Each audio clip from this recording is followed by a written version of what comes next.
이 말씀을 현대어 성경으로 제가 봉독해 올리겠습니다. 우리는 여러분을 위해 기도할 때 언제나 우리 주 예수 그리스도의 아버지 하나님께 대한 감사로 시작합니다.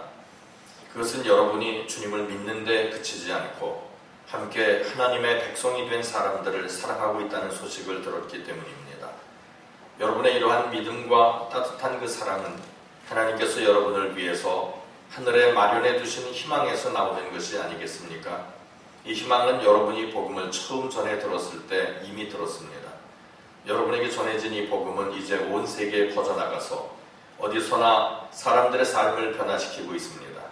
마치 여러분이 복음을 처음으로 듣던 바로 그날에 죄인들을 향하여 하나님의 크나큰 은혜를 깨닫고 여러분의 삶이 변화된 것처럼 말입니다. 이 복음을 여러분에게 전한 사람은 우리가 극진히 사랑하는 동역자 에바브라였습니다. 그는 지금도 그리스도의 신실한 일꾼으로서 여러분을 위해 열심히 애쓰고 있습니다. 여러분이 성령께 받은 사랑을 다른 이들에게 베풀면서 살고 있다는 소식도 우리는 그를 통해 들었습니다.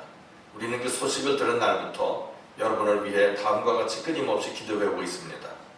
우리는 여러분이 하나님의 뜻을 아는 총명과 지혜를 성령을 통해 얻게 되기를 기도합니다. 여러분이 주께서 원하는 생활을 하여 언제나 주님을 기쁘시게 하고 주께 영광이 돌아가게 해주시기를 기도합니다. 여러분이 항상 다른 사람에게 착한 일과 친절을 베푸는 동안에 하나님을 더욱더 깊이 알게 되기를 기도합니다. 우리는 또 이렇게 기도합니다. 하나님의 위대하고 영광스러운 힘이 여러분에게 채워져서 어떤 일이 닥치더라도 계속 전진해 나가고 언제나 주께서 주시는 기쁨이 충만하기를 기도합니다. 우리에게 빛의 나라에 속한 자로서 모든 훌륭한 것을 받을 수 있는 자격을 갖게 하신 아버지 하나님께 여러분이 항상 감사드릴 수 있게 되기를 기도합니다. 아멘. 쉬운 성경을 보면 이렇게 잘 알 수 있도록 기록되고 있습니다. 여기 나오는 에바브라라고 하는 분은 그 디도라는 이름을 가진 사람입니다. 그래서 에바브라, 디도라 이렇게 또 다른 곳에서는 증언하고 있습니다. 6절에 보면 복음이 너희에게 이름에 너희가 듣고 참으로 하나님의 은혜를 깨닫는 날부터 너희 중에서와 또한 온 천하에서 열매를 맺어 자란다 이렇게 표현하고 있고, 이 그리스도 안에서 성령으로 열매 맺어 아름답게 자라는 그 모습, 이것에 대해서 사도 바울은 복음을 전한 자로서의 감사함을 하나님 앞에 아뢰고 있는 것입니다. 성경은 예수께서 복음으로 이 땅에 오셨다라고 말씀하고 있습니다. 예수께서 이 땅에 오셔서 우리 죄를 위해서 대신 죽으시고 장사 지낸 바 되었다가 사흘 만에 다시 사신 것이 바로 복음이라고 우리에게 알려주는 것입니다. 이 복음은 모든 믿는 자에게 구원을 주시는 하나님의 능력입니다. 복음은 육신을 입으신 예수 그리스도이십니다. 복음은 복음이신 예수 그리스도를 주제로 선포되어지는 성경의 모든 말씀입니다. 오늘 우리가 상고할 것은 예수이시며 또 우리의 삶에 사망에서 생명으로 인도하는 진정한 생명되는 이 복음을 우리는 어떻게 대해야 할까 하는 것입니다. 범죄에서 타락한 인생은 비참한 가운데 있다고 성경은 증언합니다. 범죄하고 타락한 인생은 하나님과의 교제가 끊어져 진노와 저주 아래 있게 되고 육신의 죽음에 이르는 존재가 되었고 영원한 지옥의 형벌 아래 매여 있게 되었습니다. 우리가 잘 알듯이 인간의 역사라고 하는 것은 하나님을 떠나는 인생의 불행스럽고 비참함을 증명하고 있는 것입니다. 물질 문명은 나날이 발전하는데 그럼에도 불구하고 인생의 불행과 괴로움은 여전합니다. 어쩌면 더해진다라고도 볼 수 있겠습니다. 전쟁이 찾아오고 질병, 죽음이 찾아옵니다. 정치적으로나 경제적으로나 사회적으로나 그 어떤 면으로도 어려움은 있습니다. 사랑이라는 것은 점점 찾아보기 어려운 시대가 되고 증오만 가득한 것을 우리는 보게 됩니다. 이러한 것들이 인생을 불행하게 만들고 비참하게 만드는 불씨일수밖에 없습니다. 하나님을 멀리 떠난 심령들은 찬송가 가사에 있듯이 처량하고 권하며 슬프고 또 외로울 수밖에 없습니다. 사람들은 돈에 자신의 모든 것을 걸거나 육체적 향락이나 명예, 권세에 모든 것을 걸려고 합니다. 그러나 이런 것들로는 오늘 본문에 승언하고 있듯이 하늘의 참 기쁨과 참 행복과 참 만족이 얻어질 수 없을 것입니다. 오히려 세상적 추구는 영적 사망을 재촉하는 것이고 죽음을 향해 정신없이 돌진하는 결과를 맞이하게 될 뿐일 것입니다. 하나님께로부터 멀어져 죄에 빠지신 영들에게 복음은 필요합니다. 복음은 이 땅의 모든 심령들에게 필요한 것입니다. 왜냐하면 성경은 말씀합니다. 의인은 없나니 하나도 없으며 라고 말씀합니다. 이 복음은 죄악 가운데 있는 심령을 들어서 의 가운데 인도하는 줄 믿습니다. 이 복음을 믿을 때 우리가 죄악으로부터 멀어질 수 있게 되는 것입니다. 모든 인생들에게 복음은 들려왔습니다. 제가 전에도 말씀드렸듯이 예수님 제자들을 부르셔서 제자들의 관심은 이 땅이었었습니다. 언제 이스라엘을 회복시켜 주시겠습니까? 언제 독립시켜 주시겠습니까? 언제 우리를 잘 살게 해주시겠습니까? 그런 내용의 글이 사도행전에 보면 시작됩니다. 그때 주님께서 1장 8절로 말씀합니다. 그런 것은 너희의 알 바 아니요. 놀랍습니다. 제자들은 우리처럼 먹고 마시고 쓰고 이렇게 살아가는 데 관심이 있었습니다. 그런데 주님은 그런 것은 너희의 관심사가 되어서는 아니 된다라고 말씀합니다.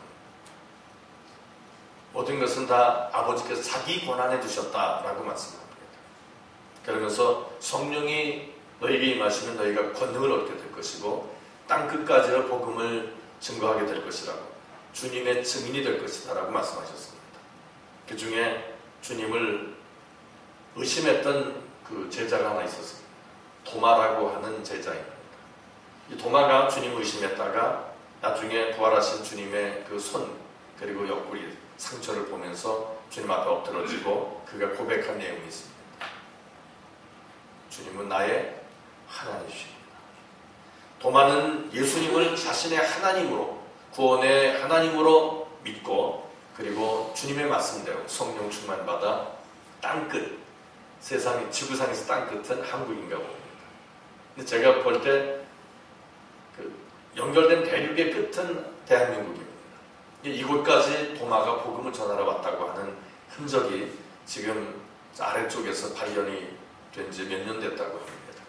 언제 기회가 되면 우리 교우들도 예루살렘 성지순례는 우리가 못 간다 할지라도 그 아랫동네 사도 도마가 와서 복음을 전했던 그 흔적을 우리가 볼 수 있기를 소망합니다.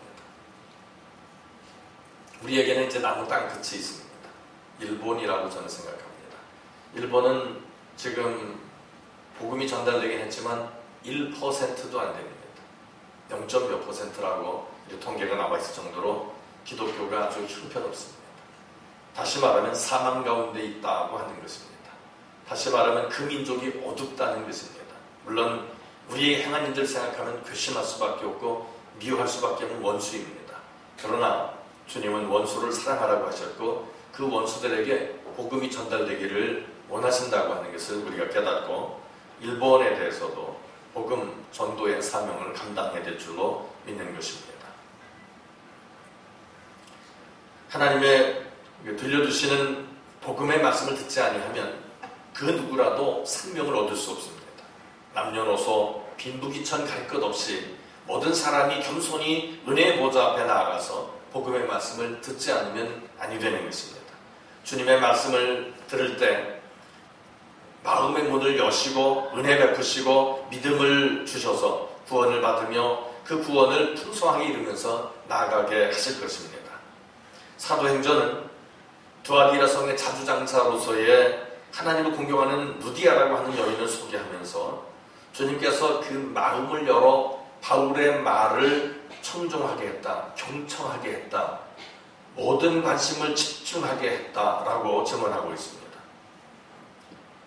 하나님이 은혜를 베푸시고 믿음을 얻게 하시는 심령은 환락의 초소에 있는 사람이 아닐 것입니다. 세상을 향해서 마음 뺏긴 심령도 아니고 죄의 자리에 있는 심령도 아닐 것입니다. 은혜의 보좌 앞에서 겸손하게 사모하는 심정으로 하나님의 말씀 앞에 귀를 기울이고 경청하는 심령에 하나님께서 은혜 베푸시고 믿음에 믿음을 더해 주실 줄 믿습니다.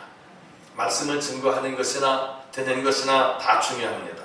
하지만 오늘날의 문제는 의식주라든가 여러 가지 과학과 물질 물명은 발달하고 향상이 되는데도 불구하고 하나님의 말씀의 빈곤이 극심하다는 것이 오늘날의 문제일 것입니다. 오늘날 말씀을 맡은 종들에게는 말씀의 은혜가 부족한 것이 문제라면 성도들에게는 말씀을 사모하는 그런 마음이 부족한 것이 큰 문제라고 말할 수 있겠습니다. 인생은 복음에서 하나님의 은혜를 깨달아야 합니다. 이 복음이라고 하는 것은 죄인에게는 구원의 역사를 일으킵니다. 그리고 이제 믿음을 가지고 있는 사람들에게 복음이라고 하는 것은 영원한 생명의 풍성함을 더해주는 것입니다. 죄의 비참함에 빠져있는 심령들은 복음을 들어야 하지만 복음을 듣는 것만으로 다는 아니라는 것입니다. 이미 복음을 듣고 예수 믿게 된 우리는 이제 그 들려지는 복음 중에서 하나님의 은혜를 깨달아야 하는 것입니다. 복음은 구원을 주시는 하나님의 능력이고 사망을 피하고 생명을 가져다 주는 것입니다. 그러나 이러한 은혜와 능력은 복음에서 하나님의 은혜를 깨닫고 믿는 자들에게 임한다고 하는 것을 우리가 기억해야 할 것입니다. 깨달아지는 복음은 축복을 가져다주는 하나님의 능력이 됩니다. 복음에서 하나님의 은혜를 깨닫지 못하는 심령에게는 그 복음은 무용지물이라고 말할 수밖에 없습니다. 깨닫는다는 말은 이해한다는 말이고 그리고 정확한 지식을 얻게 된다는 것일 겁니다. 그러므로 우리는 복음을 듣고서 하나님의 은혜를 이해하고 하나님의 은혜에 대한 지식을 얻을 수 있어야 합니다. 우리 인간 자신에게는 거룩함이란 찾아볼 수 없습니다. 또 경건함도 찾아볼 수 없습니다. 죄스럽고 하나님의 원수가 되어 있고 도무지 소망이 없는 존재임을 우리는 깨달아야 하는 것입니다. 제가 자주 말씀드리는 내용입니다. 초대교인들은 예수 위에서 자신의 모든 것을 내려놨습니다. 버렸다는 것입니다. 그것이 물질을 드리는 것으로 그리고 물질로부터 자유해지는 것으로 우리는 이해하게 됩니다. 그들이 버렸던 물질이 늘어져 있습니다. 그런데 오늘날 우리는 그들이 버린 그 물질들을 하나님의 이름을 빙자해서 계속 지금 주스로 사방을 헤매고 다니는 것이 아닙니다. 그러니까 우리의 관심사는 보좌에 앉아 계신 예수가 아니라 오히려 초대교인들이 예수 위에서 버렸던 것들을 찾으며 주님을 등지고 다니는 그런 형국은 아닌가. 우리는 이런 생각을 해봐야 되는 것입니다. 이렇게 주님을 등지게 되면 이것은 바로 죄라고 말할 수 있습니다. 그런데 성경은 죄의 삭은 죽음이고 이 죽음은 영혼과 육신이 분리되는 1차적 사망이 있는가 하면 하나님에게서 단절되는 영적 사망이 두 번째로 이르게 되고 그리고 영원한 불못에 참여하게 되는 영원한 사망으로 전개된다는 것을 우리에게 알게 합니다. 롯의 사위들은 하나님의 말씀이 증거될 때 농담으로 들었다고 그렇게 성경은 증언하고 있습니다. 주님의 말씀은 신중하게 받아들여야 할 부분이지 이것이 농으로 이해돼서는 아니 될 것입니다. 그런데 오늘날도 예수 믿는다고 하면서 말씀이 가라 하면 가고 서라 하면 서야 되는데 서라고 하면은 꼭 서야 되느냐 가라고 하면 꼭 가야 되느냐 이렇게 롯의 사위처럼 주의 말씀을 농담식으로 여기는 그런 신령들이 많이 있습니다. 우리는 복음이시며 경건의 비밀 되시는 예수 그리스도와 예수 그리스도께서 쓰신 십자가의 의미를 잘 깨달아야 합니다. 예수 그리스도와 그 십자가 안에 있는 사죄의 은총, 영생의 은총을 우리는 확실하게 깨달아야 한다는 것입니다. 이제 이런 것을 깨닫게 된다면 우리는 주의 성령으로 말미암아 열매를 맺게 될 것입니다. 하나님을 떠난 범죄한 인생은 반드시 복음을 들어야 하고 그리고 복음을 통해서 하나님의 은혜를 깨달아야만 합니다. 그러나 이 깨닫는 것에서 멈춰서는 곤란, 이것이 전부가 아니기 때문입니다. 복음을 들었고 복음에서 하나님의 은혜를 깨달은 심령마다 복음에 합당한 삶을 통해서 열매를 맺어야 하는 것입니다. 열매는 성숙을 의미합니다. 그리고 익어서 온전하게 된 그 열매 속에는 생명이 있음을 우리는 알게 됩니다. 그런데 그 열매가 온전하게 있지 않으면 생명으로서 생명의 씨는 있지만 생명으로서 역할을 하지 못합니다. 다시 말하면 그 씨가 물있지 않으면 그 다음 세대를 이 땅에 내보낼 수 없다는 것입니다. 원래 우리 그리스도인들도 힘이 없는 이유가 씨가 없는 것은 아닙니다. 열매가 있긴 있는데 그 열매가 물있지 않으니 그것이 생명으로 나타나지 아니하더라는 겁니다. 그러니까 우리 크리스찬들이 씨가 없다, 생명이 없다 그런 말이 아니라 생명이 있긴 있는데 이게 마치 설익은 과일 같더라 그런 이야기입니다. 다시 말하면 버리기 아깝고 먹을 수는 없고 그런 입장이 되더라는 것입니다. 복음 듣고 하나님의 은혜를 깨달은 심령은 성장하며 성숙의 자리에 이르게 되는 줄 믿습니다. 우리는 신실한 믿음 생활을 통해서 성령의 열매를 맺으며 살아가야 하는 것입니다. 빛의 열매인 모든 착함과 의로움과 진실함의 열매를 맺어야 하고 사랑과 희락과 화평과 오래 참음과 자비와 양선과 충성과 온유와 절제 등의 아름다운 성령의 열매를 맺으며 살아가야 하는 것입니다. 더 나아가 날마다 복음이 주시는 능력으로 죄를 멀리하고 그 죄를 이기면서 힘써서 하나님의 나라와 그 의를 위해서 살아가는 심령들이 되어야 하는 것입니다. 예전에 제가 성지순례를 전도사 때 했었습니다. 아주 오래전 이야기입니다. 성지순례를 가서 그 여행 중에 제 설교 차례가 왔습니다. 돌아가면 설교하다 보니까 전도사인 저에게도 설교 차례가 왔는데 그때 목사님 30분과 더불어서 다녔습니다. 전도사는 저 하나, 다른 목사님들이 30분이었습니다. 그 중에 여자 목사님도 2분이 계셨습니다. 말씀을 증거해야 되는데 그때 기도했습니다. 하나님께서 창세기 4장 7절에 말씀을 주셨습니다. 죄의 소원은 내게 있을지라도 너는 죄를 다스려라. 그 말씀 지금도 잊지 못합니다. 그 말씀을 그냥 주님이 주셨으니까 전했습니다. 그런데 그때 여자 목사님이 그를 말씀하셨습니다. 하나님께서 전도사의 입을 통해서 죄 짓지 말기를 그렇게 경고하시는데 목사들이 죄 지러 갔다. 이런 말 하면서 탄식을 했습니다. 그 여자 목사는 그 뒤로부터 9일 동안을 금식을 했습니다. 그게 무슨 일이 있었는지는 말하기는 참 어렵습니다. 그런데 가지 말아야 할 것을 갔다는 것입니다. 저는 몰랐습니다. 그래 이제 그때 몇몇 목사님들이 가이드가 인도하는 대로 가지 아니하고 한 5-6명 정도가 저를 포함해서 호텔에 남아 있었습니다. 그리고 이제 다른 분들은 가이드가 인도하는 것을 갔다 왔는데 그 일이 그 여자 목사님으로 하여금 9일 동안이나 금식하게 만들었더라는 것입니다. 그런데 그 여자 목사님은 우리와 함께 있던 것이 아니라 다른 여자 목사님 한 분이 있었고 그 여자 목사님은 뭣도 모르고 따라갔다가 이제 그곳에서 전개되는 일들을 보면서 마음에 큰 상처를 입고 9일 동안 금식하며 그분은 여행을 못했습니다. 그냥 버스 맨 뒷자리에서 고통 중에 누워있는 것을 볼 수 있습니다. 아무 데도 가지도 않고 보지도 않고 함께 다니지 않을 수는 없으니까 차에서만 누워있었던 그런 모습을 볼 수 있었습니다. 미혹당할 수 있습니다. 하지만 그것을 다스려야 된다라고 하는 주님의 말씀이 우리에게 있어서 힘이 될 수 있기를 주의 이름으로 축원합니다. 우리도 많이 연약합니다. 원수마귀는 끊임없이 우리를 유혹을 합니다. 미혹시키려고 합니다. 그때마다 믿음으로 승리할 수 있기를 주의 이름으로 축복합니다.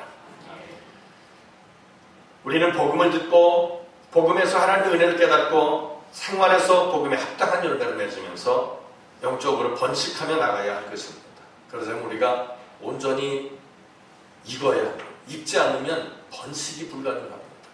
씨의 형태는 있습니다. 그러나 그 씨가 온전히 익지 않으면 그 다음 세대를 잉태할 수 없다고 하는 것을 우리는 잘 알게 되는 것입니다. 복음이 신 예수님은 육신을 입고 오셨고 십자가에 죽으시고 부활하심으로 속죄를 완성하셨습니다. 주님 일찍이 말씀하시기를 밀알 한 알이 땅에 떨어져 썩으면 이라고 말씀합니다. 그러면 많이 열매를 맺는데 우리가 오늘날 열매 맺지 못하는 것은 썩으려고 죽으려고 하지 않기 때문이 아닌가 이런 생각을 해봐야 할 것입니다. 우리 주님 죽으셨고 그리고 그 길을 걸으시면서 우리를 인도하셨습니다. 인도하기 원하시지만 우리는 마치 양 같지 않고 염소처럼 버팅기기만 합니다. 염소는 이상하게 목을 붙들어매고 끌면 뒤로 가는 성격이 있습니다. 근데 양은 끌면은 끌려갑니다. 근데 염소는 버팅깁니다. 우리는 염소로 분리돼서는 아니 될 것입니다. 그리스도 안에서 언제나 양으로 남아있길 주의 이름으로 축복합니다. 하나님의 복음의 말씀에 귀를 기울여 경청하는 사람만이 은혜를 깨닫게 되고 은혜를 깨달은 사람이라만이 복음의 열매를 맺게 되는 것입니다. 하나님의 은혜를 깨닫는 대로 복음이 주시는 능력을 힘입어 살아가는 중에 복음의 열매를 풍성하게 맺어야 될 것으로 그렇게 아는 것입니다.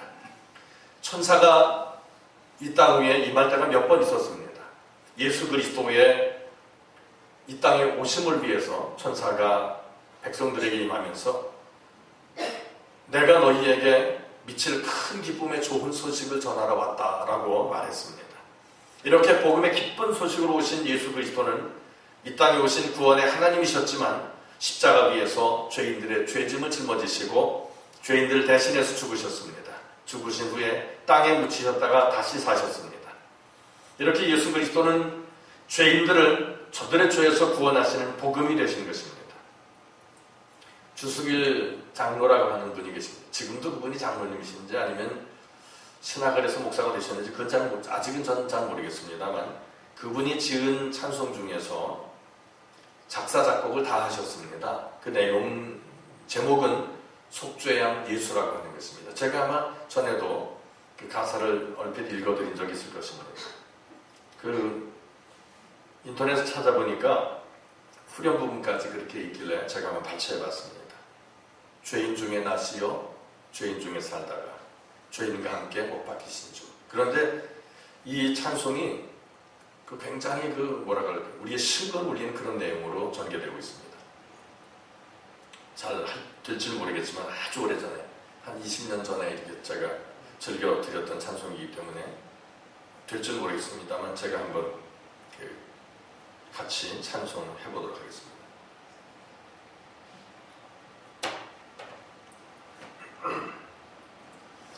죄인 중에 나시어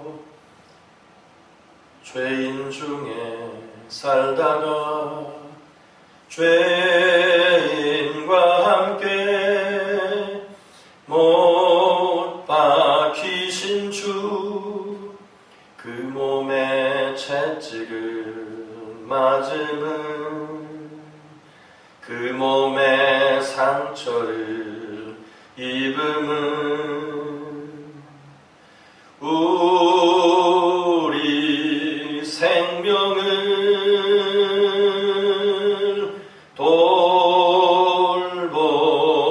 돌보심이라.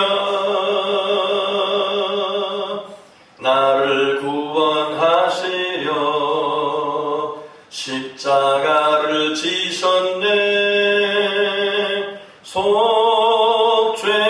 속죄양 예수. 이렇게 됩니다. 그리고 후렴이 조금 다르게 또 연결되는데, 우리 생명 돌보심이라 사망권세 이기고 부활 승천하셨네, 이렇게 연결됩니다. 주님은 속죄양이십니다. 주님은 십자가에 매달리셨습니다. 오늘 성가대가 찬양했듯이 우리의 죄를 범함은 그분을 계속해서 못 박는 결과가 됩니다. 잠깐 그림이지만 주님의 손이 나왔고 그 손에 박혀있는 그 못을 볼 수 있었습니다. 주님은 우리를 건지시길 기뻐하시지만 우리는 주님을 못 박기를 즐겨하는 것 같습니다. 주수길 장로의 속죄양 예수에 나와 있듯이 그분은 죄인 중에 나셨습니다. 그 죄인 중에 사셨습니다. 죄인과 함께 못 박히셨습니다. 그 이유가 있습니다. 채찍을 맞으시고 상처 입으신 이유가 있습니다. 우리 생명을 돌보시기 위함이라는 것입니다. 우리를 구원하시기 위해서 십자가 지셨다고 하는 것입니다. 우리는 늘 십자가를 생각해야 합니다. 그분의 남은 고난이 있습니다. 그 고난은 우리가 져야 할 우리 몫입니다. 누구든지 복음 믿으면 구원받는 줄 믿습니다. 복음을 순종하면 죄의 세력과 죄의 권세로부터 구원받게 되는 것입니다. 우리가 죄악을 떠나 믿음으로 살아갈 때 죄에서 구원받고 예수 그리스도와 하나가 되며 영생 복락을 누리게 되는 것입니다. 복음이라고 하는 것은 죄인에게는 구원을 주며 믿는 자들에게는 영적 생명의 풍성함을 더해주시는 것입니다. 그러므로 인생들은 복음을 경청해야 하는 것입니다. 이 복음이 이미 너에게 이뤘다고 6절을 말씀합니다. 아무리 기쁜 소식이라 해도 그 기쁜 소식을 듣지 못하면 헛것이 되는 것입니다. 이사야서 55장 3절에 보면 너희는 귀를 기울이고 내게 나와 들으라. 그리하면 너희 영혼이 살리라고 말씀합니다. 믿음을 얻고 구원받으며 생명을 얻으려면 하나님이 들려주시는 복음의 말씀을 들어야 하는 것입니다. 믿음은 들음에서 나며 들음은 그리스도의 말씀으로부터 말미암는다라고 성경이 증언합니다. 우리는 에바브라 디도가 전했던 그런 말처럼 주님이 우리 곁에 우리의 도우미를 보내신 천사들이 에바브라 디도의 그런 역할을 감당할 수 있도록 우리 삶 속에서 아름다운 성령의 열매를 많이 맺어야 줄 믿습니다. 그래서 보좌에 앉아 계신 주님께서 우리에게로부터 온 천사들을 통해서 아무개는 지금 주님의 기쁨이 되고 있습니다라고 하는 그런 소식을 들으실 수 있게 되어야 할 것으로 우리는 믿는 것입니다. 주님을 기쁘시게 하는 일에는 단 한 가지밖에 없습니다. 우리가 예수 사랑하는 길입니다. 예수 사랑하는 사람은 어둠의 이 길을 걷지 않습니다. 어둠의 길을 걷는 사람과 겉하지도 않습니다. 돌이켜서 우리 주님을 기뻐하시는 그런 복된 시간이 될 수 있기를 바랍니다. 우리가 하나님 앞에 진정으로 감사한다면 우리는 어둠에서 떠나 빛으로 계속 전진하게 될 것입니다. 기도하겠습니다. 거룩하신 아버지, 우리로 하나님 앞에 감사하게 하시길 원합니다. 너무 감사해서 주의 말씀대로 살지 않고는 견딜 수 없는 심령들이 되게 하셔서 아름다운 열매로 주님 앞에 영광을 돌려드리게 하옵소서. 그러기 위해서는 진리의 말씀에 저희들이 경청하는 자세를 간직해야 되겠사오니 이것마저 주님 도우셔서 저희로 말씀의 진리의 메인자들이 되어 아름다운 열매로 주님께 하는 영광을 돌리는 복된 심령들이 되도록 저희들의 심령과 삶을 축복하여 주시옵소서. 주 예수님 이름으로 감사하며 기도 올립니다. 아멘. 다 같이 일어나셔서 찬송